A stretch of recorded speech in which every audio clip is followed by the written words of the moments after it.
All right, let's jump into episode 139 of Find Music because Murray's got something good for us. Go ahead, Murray. Okay.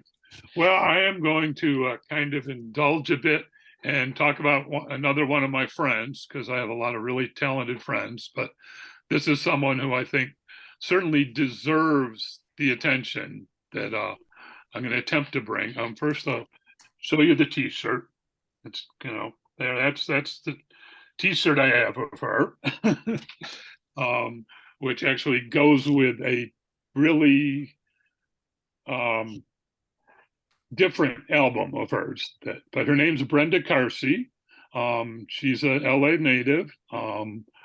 She was a Long Beach native for a while, which is how I first met her. She is actually doing a show at the Hotel Cafe in LA tonight as a release for her latest single. She has a new album called Cognizance coming out in January, and she has been releasing singles from it steadily over the year to build up some interest in it. But I first saw her at the Entuiagua Coffee House, and excuse my stereotype sexist language, but she was a long-haired hippie chick with an acoustic guitar. But singing very nice songs, really good songs, and she always has a very positive message in her songs, even though, whatever she's singing, love songs or about herself or about, society, she tries to be positive. I next encountered her playing keyboards in an alternative rock band called Feral Kizzy, which is also out of Long Beach. But at the same time, she was releasing her own music, and I will attempt to bring up her Bandcamp page. Let me see if I can find that. Oh, where is it? Oh, good God, just a second. Okay, I got to go. I have to admit, I was thrown when your shirt said box cutter. That's one of her albums. I'm Okay. trying to find her band. Oh, good grief, this is not working. Okay, let me try this. Yeah. Okay, now we go back to Zoom. Now maybe I can share. There we go.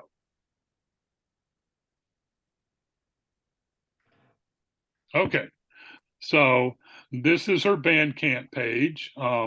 Right here along the bottom are the 3 latest singles she's done, but she's got quite a list of albums. I mean, you see other singles. There's the Box Cutter album going back to over 10 years ago. She's actually less of a folk artist than my first impression. Her style is a combination of funk and soul and pop with a little bit of hip hop thrown in. Her first album down here, which is Sideshow, is basically solo with beats and electronics and such. And then she moves more and more into like I say, a soul and pop tune sort of thing.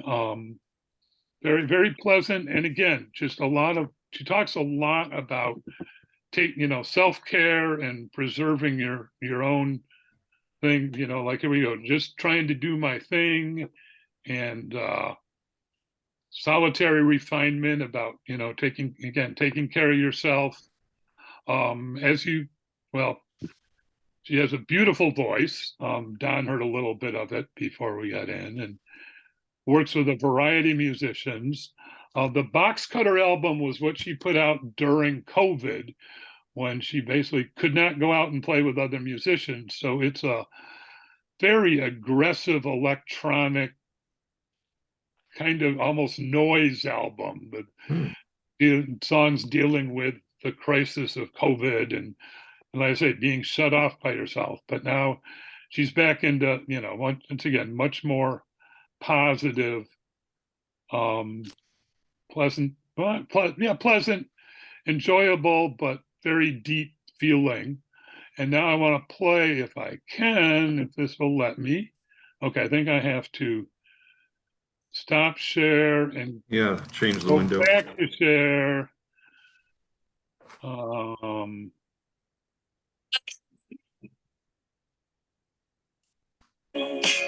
sorry for the tears.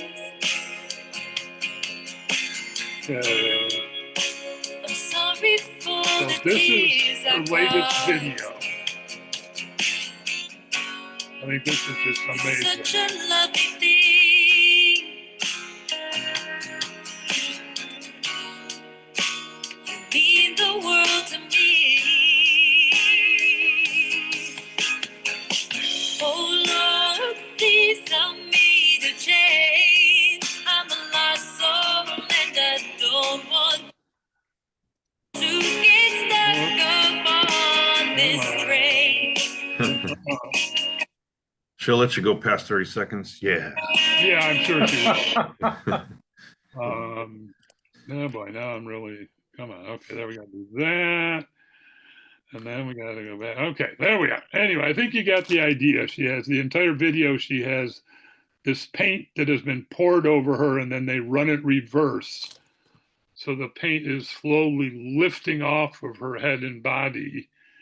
And the song's called "I'm Sorry," and it's a big apology song. And to me, it's all about how much weight and trouble can be lifted off of you when you actually apologize to people. So it's just like I say, it's a really amazing video. So I'm highly recommending Brenda Carsey. Like I say, she has a new album coming out in January.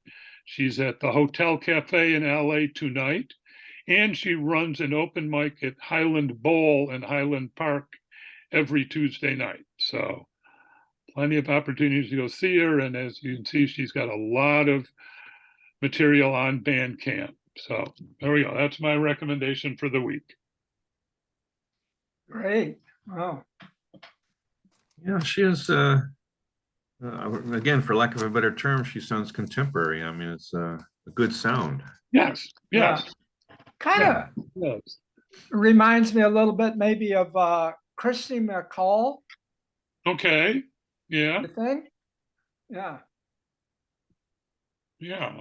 And it's like I say, she's got a really good voice and Yeah. she's a really good songwriter and doing this for over 10 years. And I'm wishing her the best and hoping maybe my little bit here can, encourage someone else to go check her out.